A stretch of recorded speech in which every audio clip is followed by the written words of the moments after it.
Assalamualaikum warahmatullahi wabarakatuh. Selamat malam semuanya. Kami dari kelompok pengantar bisnis akan mempresentasikan hasil diskusi kami yang berjudul etika dan tanggung jawab dalam lingkungan bisnis. Sebelum masuk materi, saya akan memperkenalkan teman-teman anggota kelompok saya terlebih dahulu. Yang pertama ada Pedro Javier Morales Lubis, dan saya sendiri Eka Ramadan, dan yang ketiga Alstri Claudia Daminik, dan yang terakhir Afririani Tondang. Oke, langsung saja untuk penyaji pertama.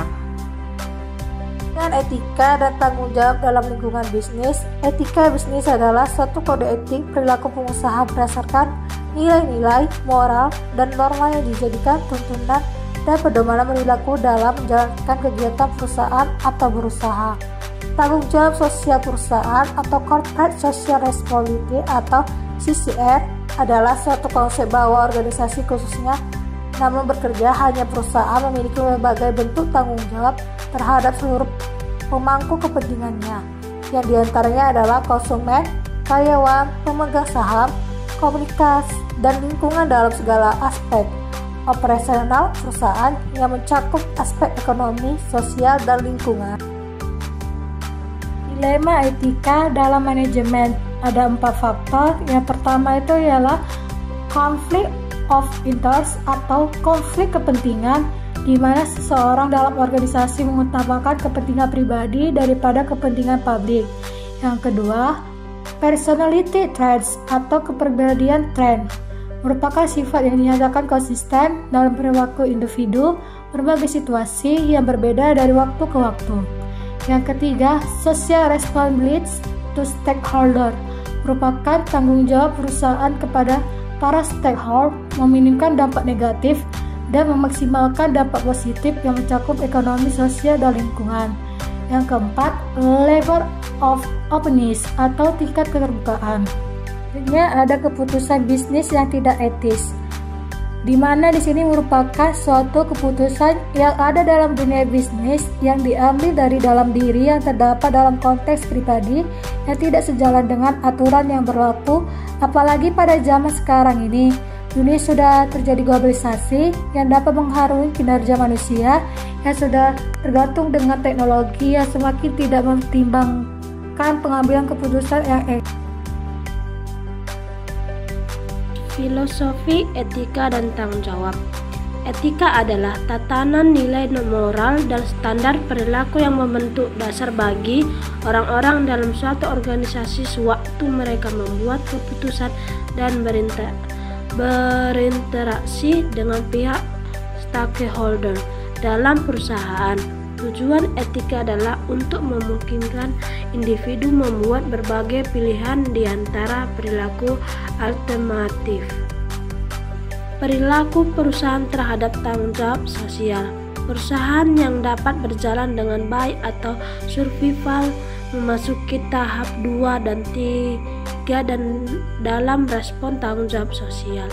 Aktivitas perusahaan sudah memasukkan program tanggung jawab sosial proaktif, memiliki keinginan mengevaluasi setiap aktivitas yang berhubungan dengan publik atau social responsiveness.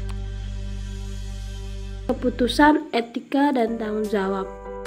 Dalam pengambilan keputusan etika ada beberapa model yang dapat digunakan untuk membuat keputusan etika, yaitu pertama, kejujuran, yang kedua, integritas, yang ketiga, memelihara janji, yang keempat, hormat kepada orang lain, yang kelima, dapat dipertanggungjawabkan segala kegiatan atau aktivitas.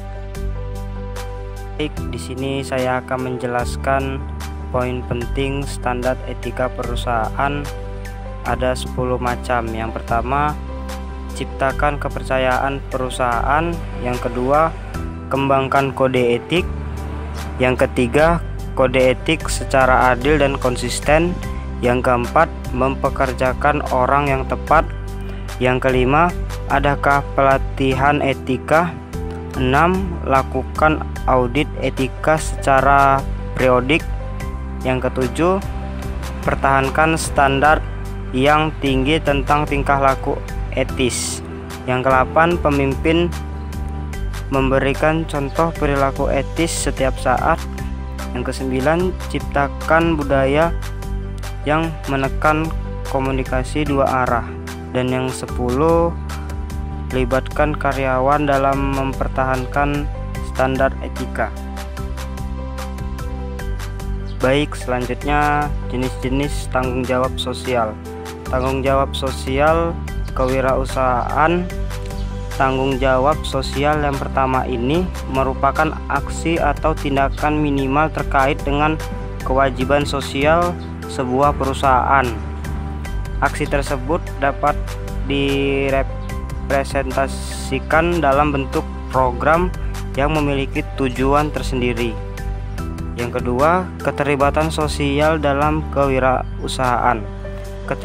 Keterlibatan bisnis dalam dimensi sosial memiliki keterkaitan dan kesamaan tujuan dengan masyarakat. Keterlibatan dapat ditunjukkan dengan kerjasama yang aktif dalam menyelesaikan masalah dalam masyarakat. Oke kawan-kawan, itulah hasil diskusi kami. Semoga bisa dipahamin. Maaf jika ada kata yang salah.